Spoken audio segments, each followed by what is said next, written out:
हम सभी लगाव बनाते हैं, चाहे वह लोगों से हो, इच्छाओं से हो या अपेक्षाओं से।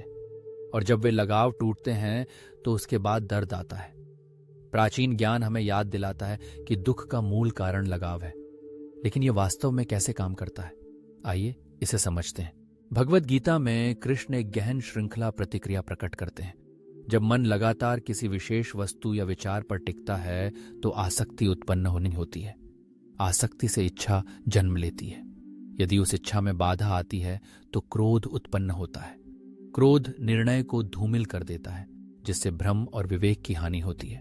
जब बुद्धि खो जाती है तो पतन अनिवार्य रूप से होता है। यह पतन की पूरी प्रक्रिया है जो चरण दर चरण दर्शाई गई है। सोचिए, जब आप किसी चीज, पैसे, किसी व्यक्ति, मान्यता या क्षणिक सुख के बारे में लगातार सोचते रहते हैं तो आपका मन अपनी पहचान उससे जोड़ने लगता है। मैं और मेरा का एहसास मजबूत होता जाता है। यही लगाव का जन्म है। लगाव तड़प में बदल जाता है, और जब वह तड़प पूरी नहीं होती तो निराशा गुस्से में बदल जाती है।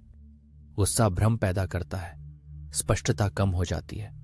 उस धुंध में आप सोचने और समझदारी से काम करने की क्षमता खो देते हैं, और बुद्धिमत्ता के पतन के साथ जीवन अपनी गिरावट शुरू कर देता है। इसीलिए गीता हमें अपने विचारों को नियंत्रित करने का आग्रह करती है।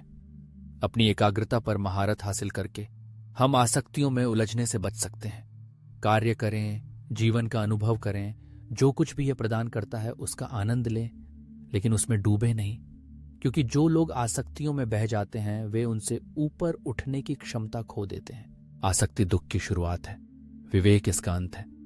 गहराई से विचार करें, क्या आपका मन बंधन चाहता है या मुक्ति के लिए तैयार है?